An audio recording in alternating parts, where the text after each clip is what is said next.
Assalamualaikum pemirsa, kembali masih bersama dengan Agropolitan News yang akan menyampaikan informasi seputar Malang Raya untuk Anda.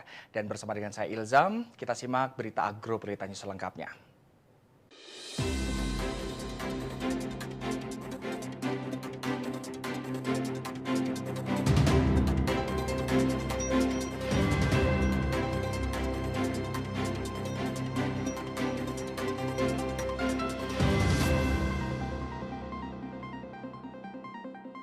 Terima kasih pemirsa, Anda masih bersama dengan kami Agropolitan News yang selalu menyajikan informasi terupdate tentang seputar Malang Raya. Dan untuk mengawali Agropolitan News hari ini, berikut kami rangkum berita seputar Malang Raya dalam News 60 Detik.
Baik pemirsa, adanya ancaman golput dari Aremania dalam pemilihan umum tahun 2024 yang akan datang menjadi pekerja rumah bagi Komisi Pemilihan Umum Kabupaten Malang.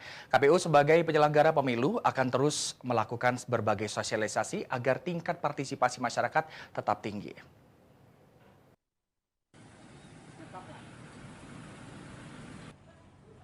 Adanya narasi ancaman golput dari sejumlah Aremania dalam pemilihan umum 2024 apabila kasus tragedi Kanjuruhan tidak berpihak pada keadilan. Hal itu menjadi perhatian bagi Komisi Pemilihan Umum Kabupaten Malang.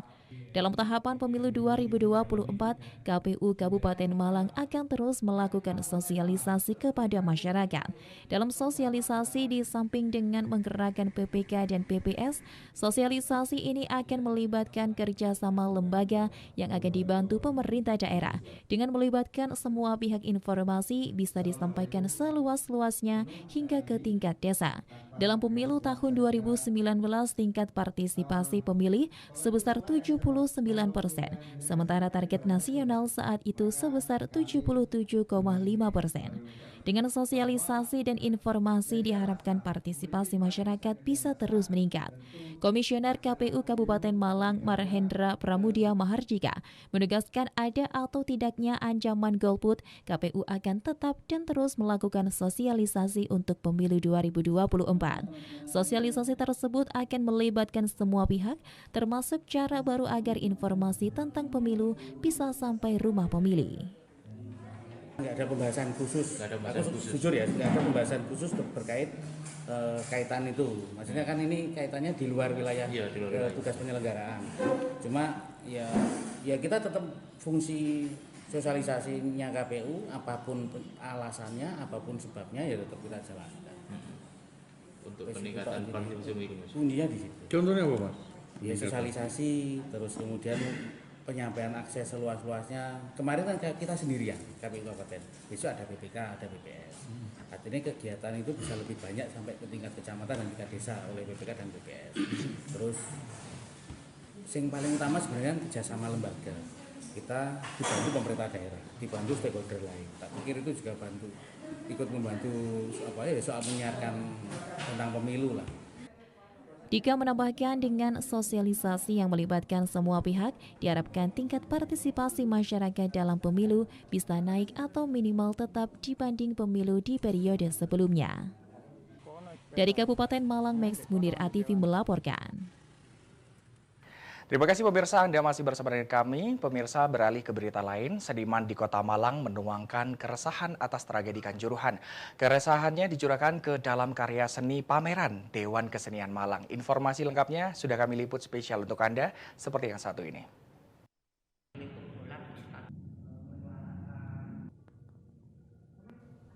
Mengusung tema menyerang kota, puluhan seniman se-Malang Raya yang tergabung dalam Street Art Malang berkreasi menanggapi keresahan terjadi di Malang beberapa waktu ini.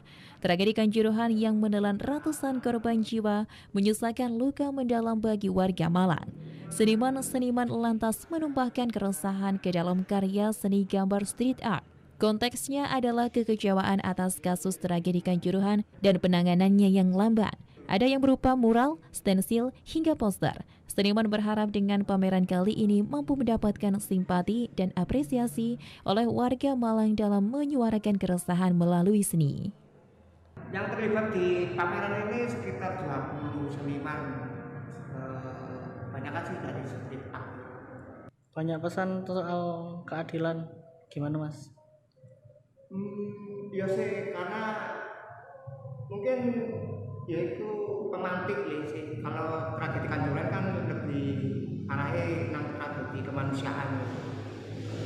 Mungkin kayak keadilan itu sebagai pemantik, yo saya sih memang ya begitulah ya. Dan karya-karya yang ditampilkan di sini ya juga nggak jauh kok hal kemanusiaan. Pameran dibuka dari tanggal 9 hingga 11 Januari. Pameran terbuka untuk umum bagi siapa saja yang ingin menikmati karya seni street art yang sangat indah. Dari Kota Malang, Jawa Timur, Dion Arista ATV melaporkan. Pemirsa, jangan beranjak dari tempat duduk Anda karena Agropolita News akan kembali dengan informasi yang menarik lainnya seputar Malang Raya khusus untuk Anda. Dan tetap bersama kami akan kembali setelah jeda iklan berikut ini.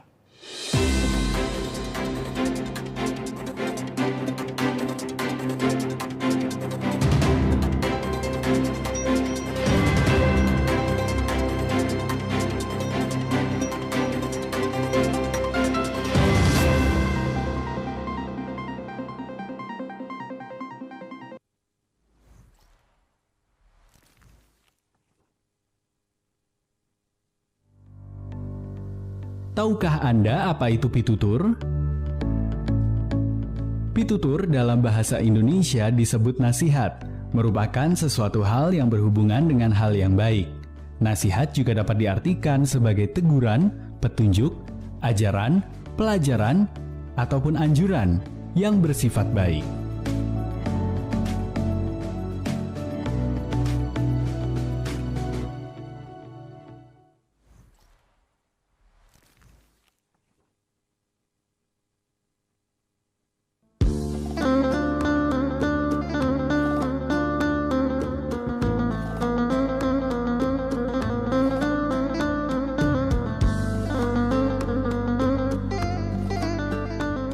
Temukan keteduhannya, raih ilmu dan manfaatnya. Bingkai hati, hanya di ATV.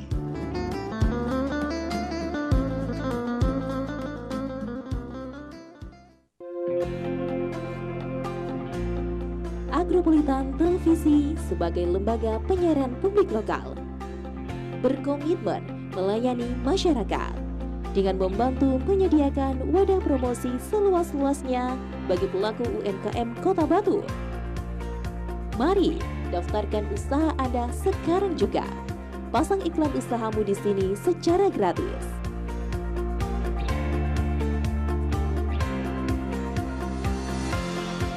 Syarat dan ketentuan berlaku. Info lebih lanjut hubungi.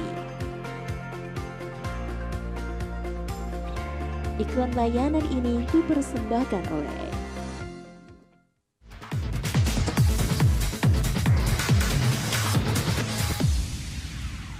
Untuk mendukung program pemerintah, Agropolitan Televisi mengajak Anda untuk beralih ke siaran TV digital. Semua dijamin canggih, bersih gambarnya dan jernih suaranya. Cukup lengkapi TV lama Anda dengan set-top box dan mari kita beralih ke siaran TV digital.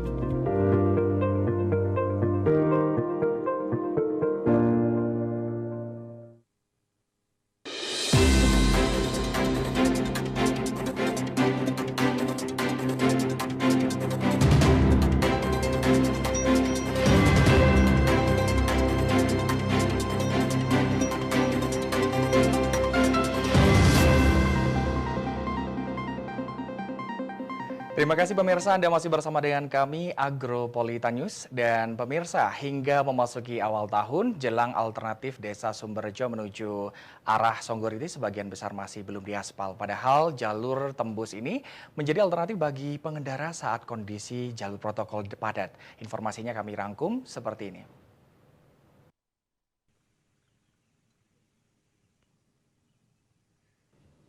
Terlihat jalur masuk dari arah perempatan Songgoriti menuju Desa Sumberjo hingga saat ini masih belum dalam proses pengaspalan dari pemerintah Kota Batu. Padahal jalur ini sejak 2021 sudah bisa tembus ke wilayah Desa Sumberjo setelah pihak perumahan Villa Pinus membuka akses untuk jalur penghubung kedua wilayah.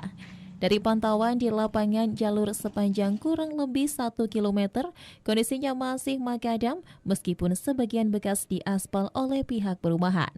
Wakil Ketua Komisi C DPRD Kota Batu, Didik Mahmud mengatakan, sebenarnya anggaran untuk pengaspalan sebagian jalur penghubung desa ini sudah ada. Namun kemungkinan untuk pelimpahan prasarana, sarana dan utilitas umum atau PSU belum dilakukan sehingga pengaspalan belum bisa dilakukan.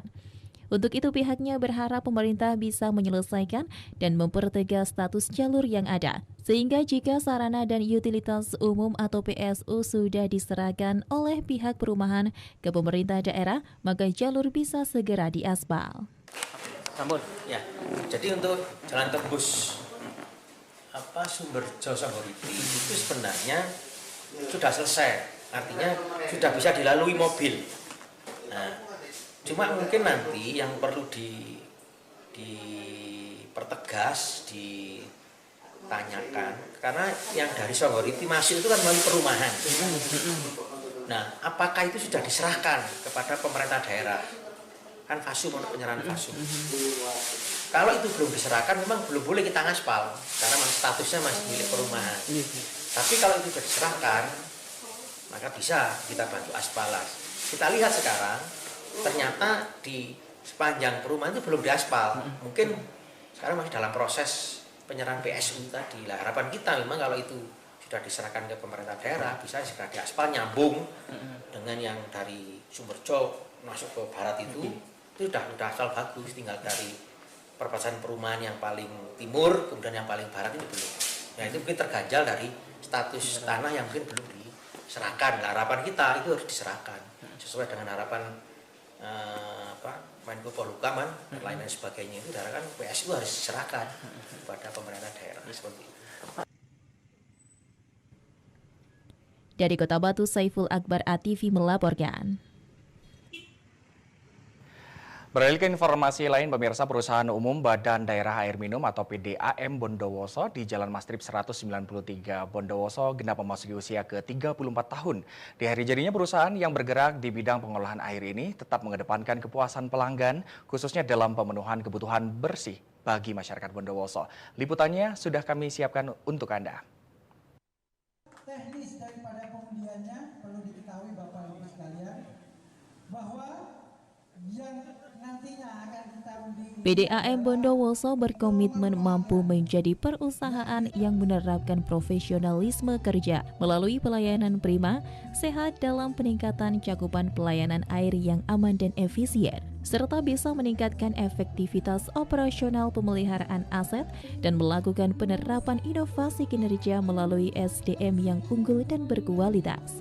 Dan sebagai wujud syukur di usianya yang ke-34, digelar tasyakuran sederhana di lingkungan PDAM ditandai dengan pemotongan tumpeng secara simbolis oleh Direktur Utama PDAM Bondowoso, April Arista Birawa SE, diserahkan kepada Ketua Komisi 2 DPRD Andi Hermanto Esos. Kegiatan tersebut juga dihadiri jajaran Dewan Pengawas, pihak perbankan, serta seluruh pegawai dan pelanggan PDAM, dilanjutkan pengundian door prize. Ada yang unik di acara ini yakni pemberian penghargaan kepada karyawan dengan masa kerja 30 tahun. Tidak hanya pegawai PDAM saja yang mendapatkan hadiah, namun bagi pelanggan setia dan tertib membayar administrasi juga berhak mendapatkan 1 unit motor. Birawa Direktur PDAM Bondowoso mengatakan bersyukur pada HUT ke-34 tahun PDAM ini, pihaknya berusaha memberikan layanan yang lebih baik kepada pelanggan. Birawa mengakui memang selama ini ada layanan yang belum maksimal, namun pihaknya akan terus berupaya berbenah diri, berusaha memberikan pelayanan yang lebih lagi dari hari ke hari.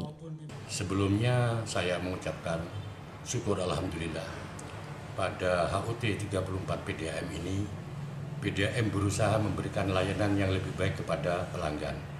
Memang kami masih menyadari ada kekurangan, tapi bagaimanapun juga PDAM akan berbenah diri, berusaha memberikan pelayanan yang lebih baik lagi dari hari ke hari. Saya juga mengucapkan terima kasih sebesar-besarnya ke Pemkab Kabupaten Bondowoso, DPRD Kabupaten Bondowoso yang sangat mensupport PDAM. Karyawan 5 orang tersebut mendapat penghargaan masa kerja 30 tahun, di mana hak mereka memang mendapatkan 3 kali gaji utuh. Itu sudah menjadi kewajiban perusahaan memberikan kepada karyawan selama masa baktinya selama 30 tahun bekerja dengan baik. Sementara Ketua Komisi 2 DPRD Bondowoso Andi Hermanto berharap PDAM terus meningkatkan layanan prima kepada masyarakat. Tidak sekedar mengejar profit oriented, namun PDAM juga harus mengimbangi dengan program sosial kepada keluarga menengah ke bawah yang membutuhkan layanan air bersih dari pipa PDAM. Biasanya itu kalau untuk PDAM saya harapkan peningkatan pelayanan saja. Bagaimana tidak ada komplain lagi dari warga, terutama warga di daerah yang merupakan itu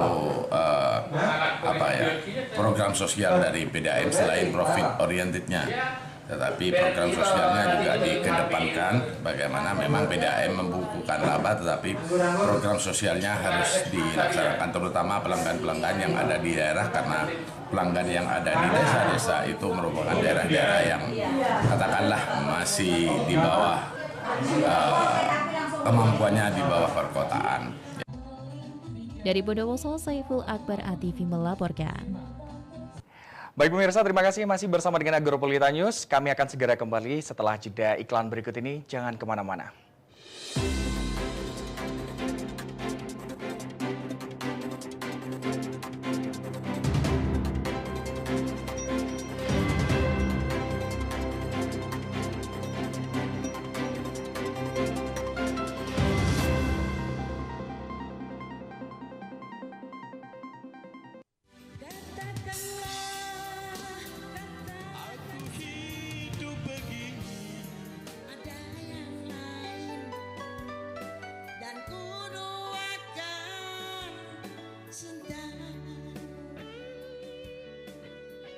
Nikmati malam santai Anda dengan tembang kenangan dari tahun 80-an.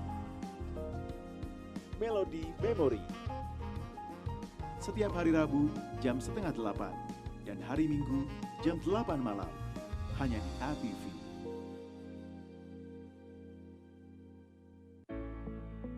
Beragam informasi mengenai pendidikan, agribisnis, ekonomi dan lainnya akan dibahas tuntas dalam Dialog Siang. Setiap hari Rabu, Kamis, dan Jumat jam 1 siang hanya di ATV.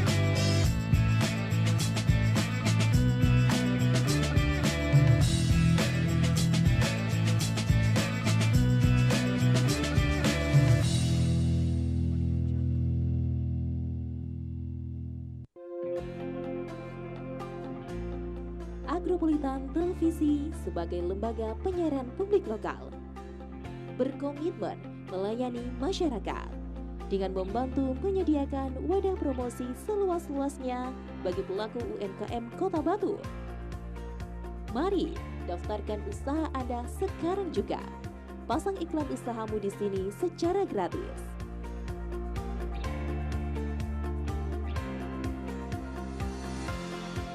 Syarat dan ketentuan berlaku. Info lebih lanjut hubungi. Iklan layanan ini dipersembahkan oleh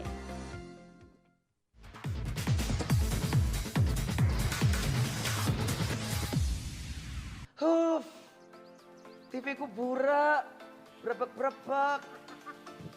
Deso iki, Deso. Kamu tuh waktunya sekarang berpindah ke TV digital, Aryo. Caranya gimana sih, Nisrina? Aku nggak tahu. Gampang banget nih ya buat kamu juga dengerin nih. Mau beralih ke TV digital, tinggal siapin set-top box aja. Oke. Untuk TV-mu ini programnya bakalan beragam, gambarnya lebih bersih, suaranya jernih. Wah, sepertinya aku butuh itu semuanya, Nisrina. Nah, bersama ATV, yuk kita sukseskan migrasi TV digital.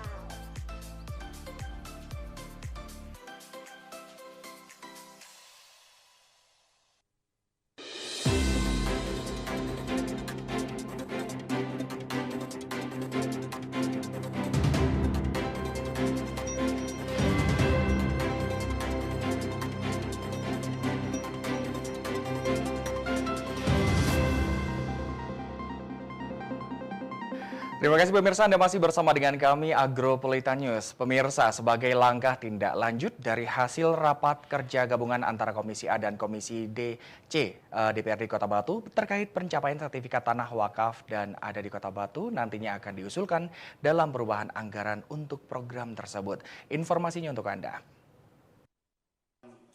Harapan dari BWI bahwa Ketua Komisi A DPRD Kota Batu Haja Dewi Kartika menyampaikan bahwa tindak lanjut dari rapat kerja gabungan antara Komisi A dan C DPRD Kota Batu terkait dengan dukungan untuk percepatan sertifikasi tanah wakaf yang ada di Kota Batu, yaitu akan memberikan perubahan anggaran, di mana nantinya para anggota komisi yang juga merupakan bagian dari anggota Badan Anggaran DPRD akan mengusulkan untuk melakukan perubahan anggaran. Tetapi perubahan tersebut masih harus menunggu PAK, yang mana nantinya disampaikan oleh Ketua Komisi A DPRD Kota Batu, yaitu Badan Anggaran akan mengajukan perubahan anggaran khususnya untuk program sertifikasi tanah wakaf yang ada di Kota Batu. Tindak lanjutnya nanti untuk mungkin kami yang ada di Banggar akan menganggarkan itu mungkin nanti ketika PAK. PTD perubahan kami akan menganggarkan untuk program sertifikasi percepatan sertifikasi tanah wakaf di Kota. Dari Kota Batu, Abraham Patrika ATV melaporkan. Pemirsa masih bersama dengan kami Agropolitan News dan masih seputar DPRD Kota Batu. Salah satu yang menjadi pembahasan dalam audiensi Komisi A DPRD Kota Batu terkait dengan kejelasan aset pemerintah Desa Junrejo, yaitu adanya payung hukum. Hal ini diperlukan untuk kedepankan menjadi salah satu dasar keputusan terkait kejelasan aset tersebut.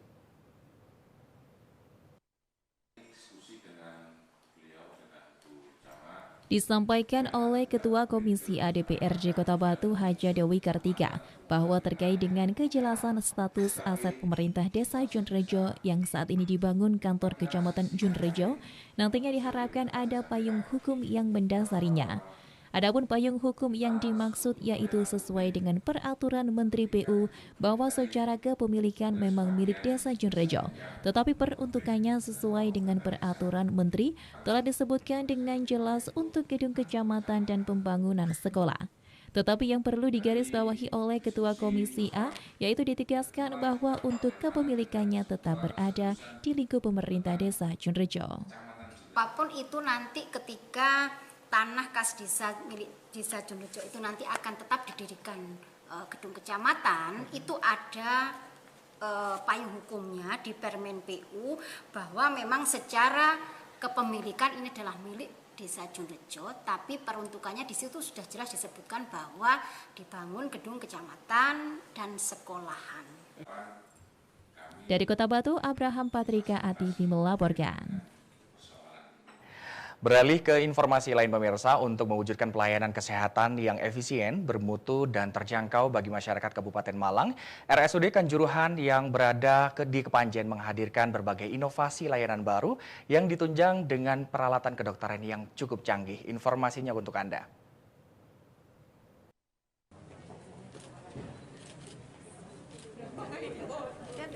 Inovasi dan terobosan dalam pelayanan prima di bidang kesehatan terus dilakukan Rumah Sakit Umum Daerah Kanjuruhan Kepanjen.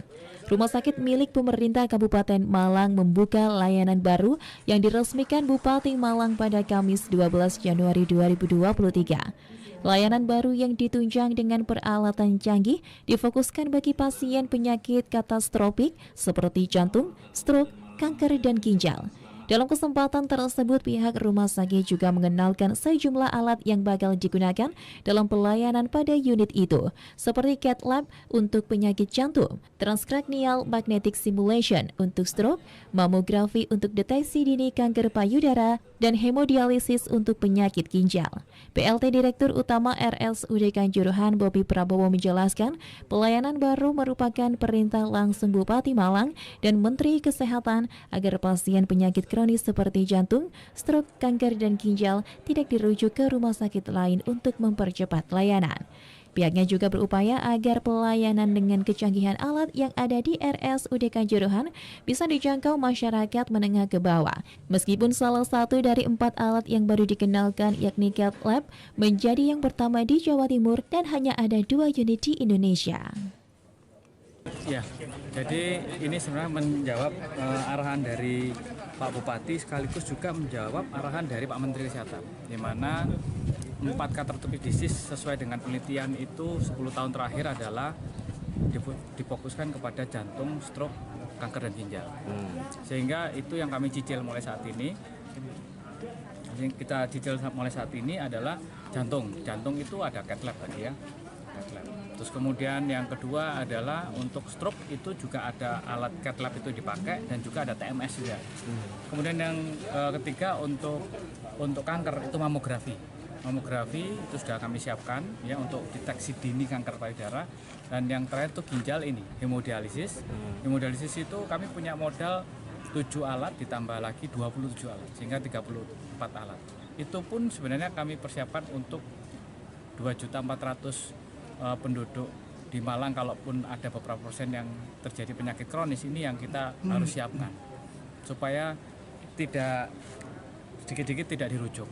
Kan beban bagi rumah sakit tipe A dan juga nanti misalkan masyarakat tidak terlayani itu karena harus dirujuk, kan tidak cepat. Sehingga ini menjawab tantangan dari permintaan Pak Bupati untuk kami selalu memberikan inovasi dan memberikan pelayanan yang terbaik untuk masyarakat khususnya di Kabupaten Malang. Sementara itu, Bupati Malang Muhammad Sanusi berharap pelayanan di RSUD Kanjuruhan bisa semakin prima, sehingga masyarakat yang membutuhkan perawatan medis bisa terlayani di Rumah Sakit Kabupaten Malang, terutama 4 penyakit yang dimaksud. Ini kita harapkan nanti memberikan pelayanan prima untuk masyarakat Kabupaten Malang yang memerlukan perawatan di sini. Yang penting SDM-nya itu harus terpenuhi dan standar serta memberikan pelayanan yang terbaik. Peralatan ini penunjang saja, tidak menentukan. Yang menentukan nanti SDM-nya itu. Secanggih apapun peralatan, kalau SDM-nya kurang bagus, ya pelayanannya tidak akan baik juga. Jadi ini akan ditindaklanjuti dengan penguatan apa oleh Pemkab Malang? Ya, penguatan SDM-nya dan penguatan manajemen. Yang penting supaya nanti berjalan on the track semua. Karena rumah sakit itu bisa baik enggak tergantung dari pelayanan SDM-nya, utamanya tenaga dokternya. Sanusi berpesan agar kecanggihan alat yang ada tidak menjadi ukuran pelayanan. Artinya di samping keberadaan alat yang canggih, kualitas sumber daya manusia, baik tenaga medis atau manajemen RSUD Kanjuruhan harus tetap diperhatikan dan ditingkatkan. Dari Kabupaten Malang, Max Munir ATV melaporkan. Baik pemirsa, terima kasih Anda masih bersama dengan Agropolita News. Dan pemirsa, berikut ini perkiraan cuaca Sabtu 14 Januari 2023 untuk daerah Malang Raya. Dari Badan Meteorologi, Klimatologi, dan Geofisika BMKG Stasiun Klimatologi Kelas 2 Malang. Dan informasi tersebut sekaligus menutup perjumpaan kita di Agropolita News kali ini. Jangan sampai lupa saksikan Agropolita News setiap hari di jam yang sama. Dan saya Ilzam mewakili kru dan kerabat yang bertugas mengucapkan terima kasih. Sampai jumpa besok dan Assalamualaikum warahmatullahi wabarakatuh. Sampai jumpa.